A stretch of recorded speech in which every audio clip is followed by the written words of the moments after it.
Përderisa me traktor po flasim që një person në kushte normale mundet me spërkat brenda 8 orëve të punës mundet me spërkat ndoshta 8 hektarë ose 10, ne brenda 8 orëve të punës ne spërkat ndiku 80 hektarë ose 100 hektarë. Në vend të rrotave helika.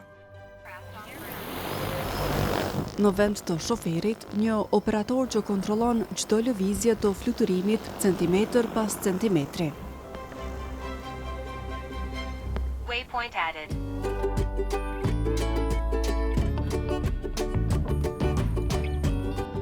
Ai që nisi si investim për përdorim personal në bujqësi, u kthye në një shërbim të kërkuar nga fermerët në gjithë Kosovën.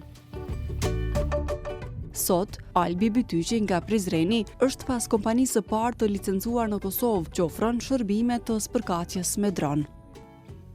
I trajnuar në Vjenë për këtë teknologji, Bytyqi thotë se që nga marsi i këtij viti, firma e tij ka kryer mbi 300 operime në ara dhe vreshta.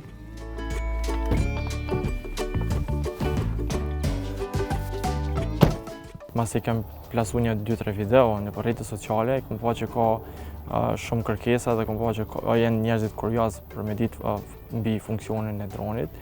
Edhe kem pa që ka treg. Ka treg sepse një pjesë e madhe e bujqëve tashmë veç ju ka ikë fuqia punëtore, një pjesë e familjes ndoshta ka migruar jashtë.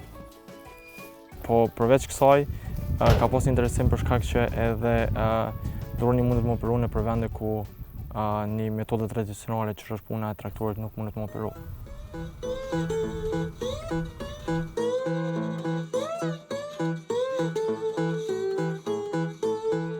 Pas rreshjeve të shiut, kur toka e lagur nuk lejonte përdorimin e traktorit, Hatib Vuqitërna zgjodhi dronin për të spërkatur vreshtat e tij në Rahovec.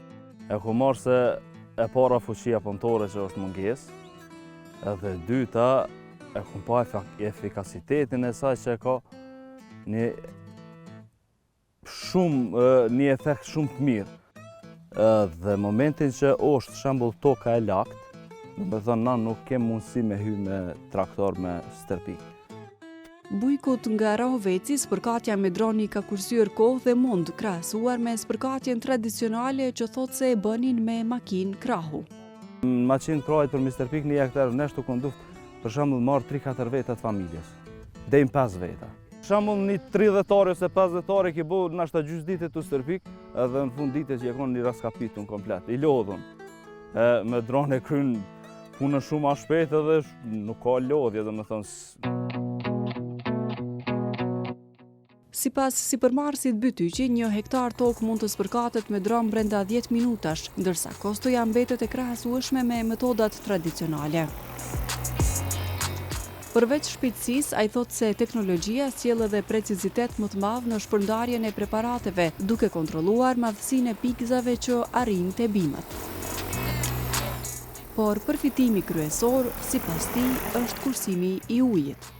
Përderisa 1 hektar të dritharve me çfarë do kimikati që e përzijim, do na duhen 300-400 litra ujë me traktor, me dron na duhen afërsisht 30-40 litra ujë.